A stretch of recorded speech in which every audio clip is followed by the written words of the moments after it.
Party మారిన ఎమ్మెల్యేలు కడియం శ్రీహరి, తెల్లం వెంకట్రావులపై చర్యలు తీసుకునేలా స్పీకర్ను ఆదేశించాలని కోరుతూ బీఆర్ఎస్ ఎమ్మెల్యే వివేకానంద కోర్టును ఆశ్రయించారు. వివేకానంద వేసిన పిటిషన్పై నేడు హైకోర్టులో విచారణ జరగనుంది. బీఆర్ఎస్ పార్టీలో గెలిచి ఇటీవల ఇద్దరు కాంగ్రెస్లో చేరారని వివేకానంద ఆరోపించారు. స్పీకర్ని పలుమార్లు లేఖ రాసినా స్పందించలేదని పిటిషన్లో వివేకానంద పేర్కొన్నారు. దీనిపై నేడు హైకోర్టులో జరగనున్న విచారణపై ఉత్కంఠత కొనసాగుతుంది.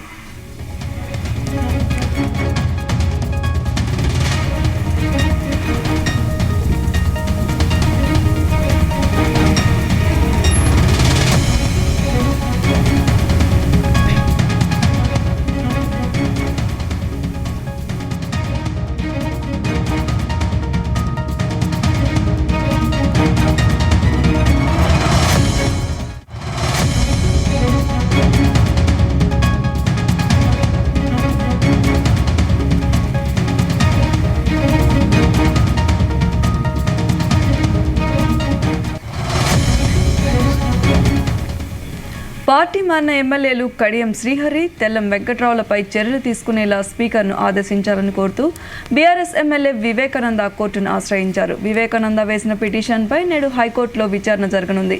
బీఆర్ఎస్ పార్టీలో గెలిచి ఇటీవల ఇద్దరు కాంగ్రెస్లో చేరారని వివేకానంద ఆరోపించారు.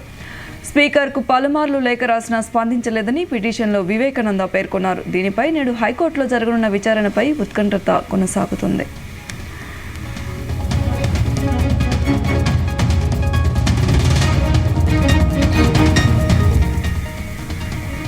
ఇక ఈ విషయంపై మరిన్ని వివరాలు మా ప్రతినిధి రవితేజ అందిస్తారు.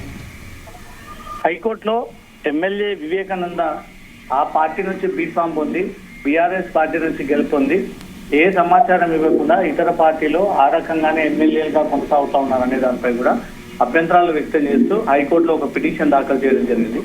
ఇటీవలే పార్టీ మారినటువంటి రాజకీయ నాయకులు కడియం శ్రీహరి, వెంకట్రావు ఇద్దరు కూడా బీఆర్ఎస్ పార్టీలో గెలిచి ఇటీవలే కాంగ్రెస్ లో చేశారు. ఇద్దరిపై కూడా చర్యలు తీసుకునే విధంగా స్పీకర్ కు ఆదేశించాలని కోరుతూ ఎమ్మెల్యే వివేకానంద ఈ పిటిషన్ దాఖలు చేయడం జరిగింది. స్పీకర్ కు పలుమార్లు లేఖ రాసినా స్పందించట్లేదు. స్పీకర్ ను వివరణ కోరినా దీనిపైన ఎలాంటి వివరణ ఇవ్వట్లేదు అంటూ కూడా వివేకానంద ఈ అభ్యంతరాలన్నీ కూడా వ్యక్తం చేస్తూ హైకోర్టులో ఒక పిటిషన్ దాఖలు చేయడం జరిగింది. వివేకానంద వేసినటువంటి పిటిషన్ ఈ రోజు హైకోర్టులో విచారణ జరిగేటువంటి అవకాశం ఉంది. గతంలోనే దానం నాగేందర్ ని అనర్హుడుగా ప్రకటించాలి, బీఆర్ఎస్ తరఫున బీఫామ్ పొంది బీఆర్ఎస్ తరఫున గెలుపొంది ఇటీవలే కాంగ్రెస్ పార్టీలో జాయిన్ అయిన తర్వాత పార్టీ కానీ పార్టీ సభ్యత్వానికి కానీ రాజీనామా చేయాలి, ఎమ్మెల్యే కూడా రాజీనామా చేయాల్సి ఉంటుంది.